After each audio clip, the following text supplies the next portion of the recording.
Ассаламу алейкум достар. Футбол боюнча кыскача жаңылыктар топтому менен эфирде Гульжо Go. Алыс кетпей алгач кыргыз футболуна болуп жаткан окуялар менен таныштыралы. Алгач эле кечээ 21-декабрда Бишкек шаарында футзал боюнча Кыргызстан Өзбекстан кыз келиндери арасында достук футболу болду. Анда коноктор 1-7 эсебинде жеңишке жетти.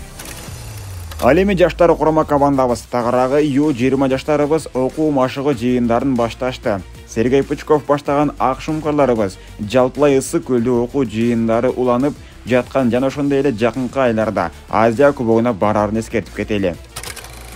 Ошондой эле КПЛга толуктап айтканда Кыргыз премьер-лигасына дагы 4 команда келип кошулду. Алар Ысык көл облусунан Барс клубу, Бишкек шаарынан Бишкек Сити жана Азия Гол клубтары кошулса, Оштон өзгөн клубу дагы өз бактысын Кыргыз премьер-лигасынан издеп көрүшөт. Гүлжигит Алыкулов Орусиянын Торпедо клубу менен келишим түзгөнүн жана ал келишим январь айынан баштап күчүнө кирет деп билдирет Кыргыз футбол Instagram баракчасы. Азыркы учурда Гүлжигиттин трансфердик баасы 800 000 евро. Эми акырындык менен топ 5 чемпионаттар. АПЛда шумдук кабарлар. Анда Астон Вилла Пеп Гвардиола баштаган шаардыктарды үйүндө кабылдап 2-1 эсебинде утуп алды.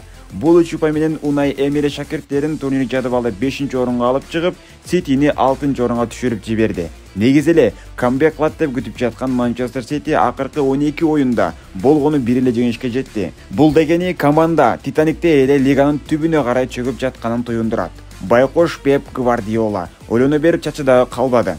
Халанд да гол киргизе албай убара. Кыскасы, Манчестер Юнайтед үстүндөгү кара булут Манчестер Сити үстүнөн өтүп жаткандай түр калтырууда. Азыркы учурда Манчестер Сити 27 упай менен 6-орунда келе жатат. Ал эми башка оюндара токтолсок, Вест Хэм Брайтон менен тең чыкса, Ipswich Town үйүндө Ньюкаслга 0-4 эсебинде жеңишти тартырып жиберди. Ал эми Ноттингем Форестер дагы конокто 3 упайга ээ болду. Күндүн экинчи борбордук беттеши бул Crystal Palace Arsenal беттешинде кайра эле Arsenal ири жеңишти камсыздап Crystal Palace'ты жеңип кезектеги 3 упайга куржуңа салды. Турнирдик жадыбалда дале болсо 15 оюн жыйынтыгында Ливерпуль 36 упай топтогон. Экинчи орунда Челси 16 оюнда 34 упай. Ал эми Arsenal 17 оюнда 33 упай, 4-орунда Ноттингем Форестер 31 упай. 28 упай менен Астон Вилла 5-орунда болсо, Астон Вилладан жеңилген атактуу Манчестер Сити 6-орунда 27 упай топ алтылыкты жыйынтыктап берди. Достор, сиздин командаңыз АПЛда канчанчы орунда келе жатат? Ал эми мен акырындык менен Испания Ла Лигасына сапар тартайын.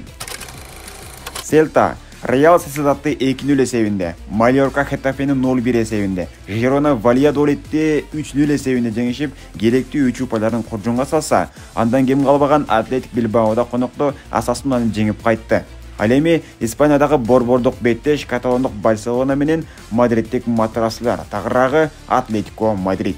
Бул оюнда Барселона ийгиликти Атлетико Мадридке тартырып жиберди. Бразилиялык вингер Рафиня Ла Лиганын 18-турунда Атлетико Мадридтен утулуп калышына башка күнөөкөлөрдүн бири болгонун айтып чыкты. Бразилиялык атаандаштын чечүүчү гол киргизген чабуулдарын алдын ала алган жок. Ошондой эле каталондук өзү гол киргизсе болмок, бирок дарбазага тепкен тобу гол болгон жок экенин айтат. Менде эсепти теңөө үчүн мүмкүнчүлүк бар болчу, бирок аны өткөрүп жибердим. Ал эми бизге экинчи гол киргизген учурда ал чабуулду токтото алган жокмун. Жеңилүү үчүн жоопкерчиликти өз мойнума алам деп айтат Рафиня. Барселона өз үйүндө Катар менен 3-чү ирет жеңилүү узасын тартты. Бул жолу Хансе Диттер Фликтин командасы Атлетико Мадрид менен болгон беттеште 1-2 эсебинде жеңилип калышты. Натыйжада Атлетико Мадрид Ла Лиганын жаңы лидерине айланса, ал эми Барселона эгер бүгүн Реал Мадрид Севильяны жеңип алса, анда 2-орунга Реал, 3-орунга Барселона түшүп кетет. Ал эми Италиядан салкын шамал сокту. Тагыраагы Милан эптеп Веронаны утуп алды. Наполида конокто Женуаны 1-2 эсеп менен жеңип лидерге айланган болсо, Германия жактан каардуу ызгар шамал менен кошо кыш келди.